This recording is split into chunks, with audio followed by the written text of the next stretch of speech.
આવતીકાલે તારીખ 16 ફેબ્રુઆરી 2025ના રોજ ગારિયાધાર ખાતે નગરપાલિકાની ચૂંટણી થનાર છે।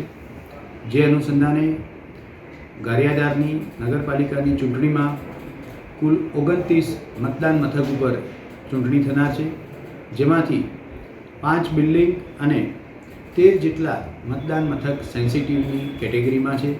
આજરોજ ગારિયાધાર ખાતેના તમામ સંવેદનશીલ બિલ્ડિંગ અને બૂથની મુલાકાત કરવામાં આવી। સાથે સાથે સ્ટ્રોંગ રૂમ ખાતેની પણ મુલાકાત લેવામાં આવેલી છે। સ્ટ્રોંગ રૂમ ખાતે અને તમામ મતદાન બિલ્ડિંગ ખાતે પોલીસનો જે બંદોબસ્ત લગાવવામાં આવેલો છે એની ચકાસણી કરવામાં આવી।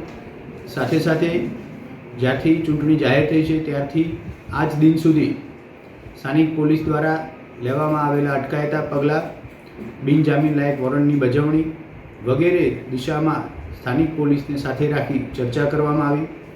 છેલ્લા એક અઠવાડિયાથી ડિવિઝનના અન્ય પોલીસ સ્ટેશન તથા એલસીબી અને એસઓજીની ટીમ દ્વારા રાત્રિ પેટ્રોલિંગ અને વાહન ચેકિંગની ડ્રાઈવ રાખવામાં આવેલી છે।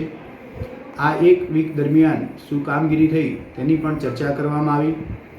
એકંદરે ગારિયાધાર નગરપાલિકાની ચૂંટણી ફ્રી એન્ડ ફેર એટમોસ્ફિયરમાં થાય તે દિશામાં ભાવનગર જિલ્લા પોલીસ અને ગારિયાધાર પોલીસ સ્ટેશન સંપૂર્ણ સજ્જ છે।